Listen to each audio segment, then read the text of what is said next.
Assalamualaikum warahmatullahi wabarakatuh.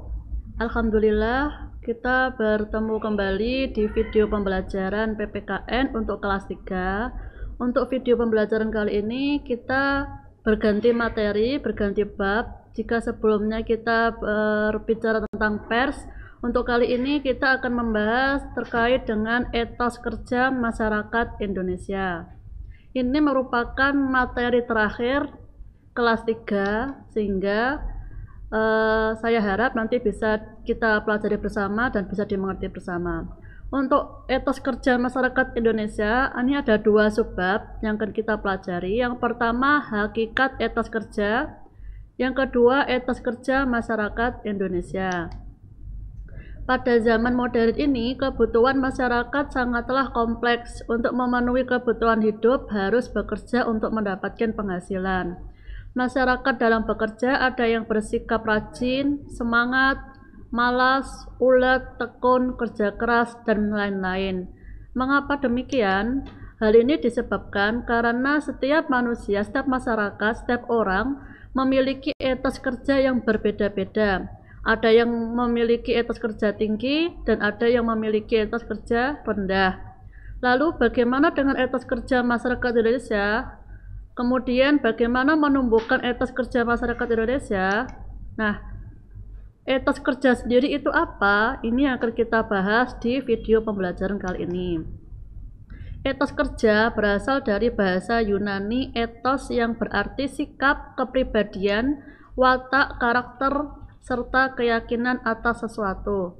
Sedangkan kerja merupakan usaha atas apa yang dilakukan atau aktivitas yang menghasilkan sebuah karya yang digunakan untuk memenuhi kebutuhan, baik yang dilakukan oleh akal, perasaan, maupun perbuatan. Sehingga jika kita artikan, etos kerja merupakan semangat kerja yang menjadi ciri khas dan keyakinan seseorang atau suatu kelompok. Atau bisa diartikan sebuah nilai yang didasarkan pada kerja keras dan ketekunan.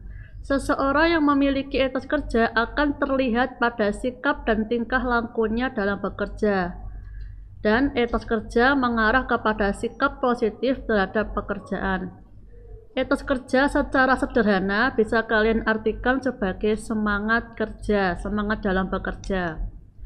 Ciri-ciri etos kerja ada beberapa. Yang pertama, kecanduan terhadap waktu, yakni menghayati, memahami, dan merasakan betapa berharganya waktu. Sadar waktu adalah netral dan terus berjalan dan tak akan pernah kembali. Ciri yang kedua, memiliki moralitas yang bersih atau ikhlas.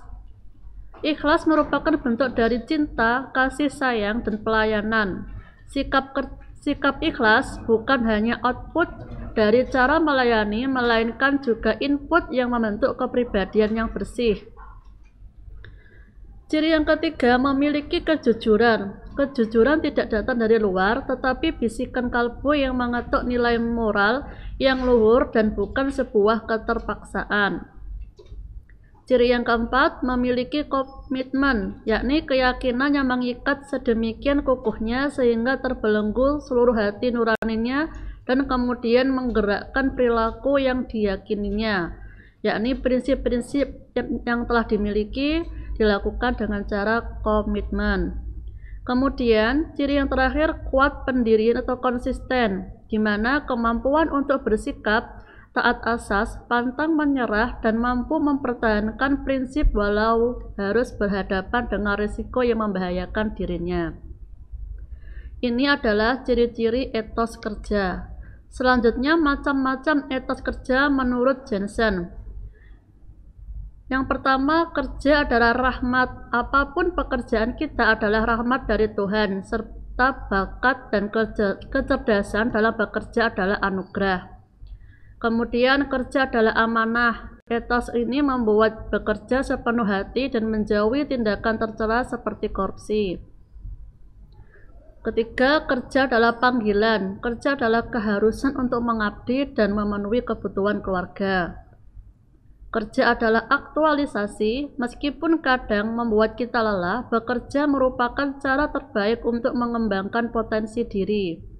Kerja adalah ibadah, tidak peduli apapun agama atau kepercayaannya, semua pekerjaan yang halal merupakan ibadah. Kerja adalah seni, bekerja dengan santai dan dengan senang hati seperti halnya melakukan suatu hobi. Kerja adalah kehormatan, seremeh apapun pekerjaan itu adalah sebuah kehormatan. Dan terakhir, kerja adalah pelayanan, bekerja adalah pengabdian kepada sesama. Ini adalah macam-macam etos kerja menurut Jensen Sinamo. Kemudian faktor-faktor yang mempengaruhi etos kerja ada faktor internal dan faktor eksternal. Yang pertama, faktor internal yang mempengaruhi etos kerja yakni usia.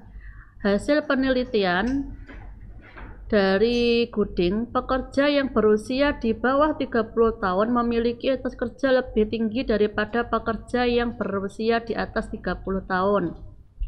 Karena semangat pekerjanya baru mulai bekerja memiliki semangat kerja yang tinggi daripada yang berusia di atas 30 tahun. Kemudian faktor internal yang kedua yaitu jenis kelamin. Hasil penelitian Boatwright dan State tahun 2000, wanita memiliki etos kerja yang lebih tinggi daripada pria.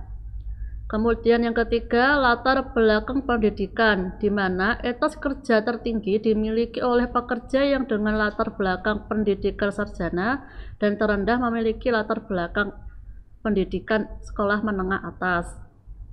Yang keempat, lama bekerja.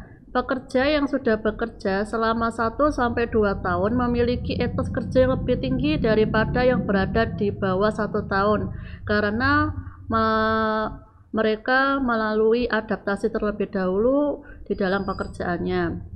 Selanjutnya faktor eksternal yaitu budaya. Masyarakat yang memiliki sistem budaya maju akan memiliki etos kerja yang lebih tinggi daripada masyarakat yang memiliki sistem budaya yang tidak maju. Yang kedua, sosial politik.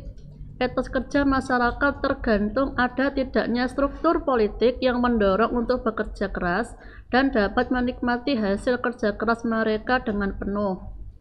Yang ketiga, kondisi lingkungan geografis. Lingkungan alam yang mendukung mempengaruhi manusia yang ada di dalamnya melakukan usaha untuk dapat mengelola dan mengambil manfaat dan mempengaruhi kualitas kehidupan pekerjanya. Dan faktor eksternal terakhir yakni struktur ekonomi. Tinggi rendahnya etos kerja dipengaruhi oleh ada atau tidaknya struktur ekonomi yang mampu memberikan intensif bagi masyarakat untuk bekerja keras. Selanjutnya, manfaat etos kerja. Tujuan etos kerja sendiri adalah untuk mengubah sikap dan perilaku sumber daya manusia yang ada agar dapat meningkatkan produktivitas kerja dalam menghadapi berbagai tantangan masa yang akan datang. Untuk manfaatnya, yaitu untuk meningkatkan jiwa gotong royong, meningkatkan kebersamaan, saling terbuka satu sama lain, meningkatkan jiwa kekeluargaan, membangun komunikasi yang lebih baik, meningkatkan produktivitas kerja, tanggap dengan perkembangan dunia luar. Nah, keberhasilan etos kerja dapat dilihat dari peningkatan tanggung jawab, kedisiplinan, dan kepatuhan pada norma atau aturan yang berlaku. Terakhir, tentang hambatan etos kerja. Etos kerja dalam meningkatkan semangat kerja ada beberapa hambatan yang dilalui oleh seseorang. Yang pertama, biasanya suka mengeluh, banyak menuntut, dan egois. Kemudian bekerja seenaknya sendiri, kepeduliannya kurang, kerja serba tanggung, sering menunda dan manipulatif, kemudian malas, disiplin buruk dan stamina rendah, pengabdian minim dan gairah kerja kurang, terjebak rutinitas, menolak perubahan dan kurang kreatif, bekerja asal-asalan atau cepat merasa puas, serta jiwa melayani rendah, merasa hebat dan arogan. Ini merupakan hambatan atau tantangan yang dialami oleh seorang dalam meningkatkan etos kerja. Kalau untuk kalian bisa melihat sendiri bagaimana kalian dalam bekerja atau belajar ketika diberikan tanggung jawab, apakah kalian mampu untuk menyelesaikannya dengan baik atau asal-asalan atau malas atau tidak disiplin. Ini merupakan hal-hal yang berkaitan dengan etos kerja. Nah, jadilah orang yang bertanggung jawab, karena bila seseorang bertanggung jawab untuk menyelesaikan tugas, baik itu tugas pekerjaan maupun tugas dalam belajar yang dibebankan kepada dirinya secara tidak langsung, mampu membantu dirinya sendiri untuk berlatih mencapai keberhasilan atau kesuksesan di masa depan. Ini terkait dengan hakikat etos kerja. Untuk selebihnya silakan dipahami kembali di materi, kemudian didengarkan materi ini dengan baik-baik, dan silakan dipelajari untuk materi selanjutnya. Bisa kalian cari di browsing terkait dengan bagaimana etos kerja masyarakat di Indonesia. Terima kasih, tetap semangat belajar dan salam sehat untuk semua. Saya akhiri sekian. Wassalamualaikum warahmatullahi wabarakatuh.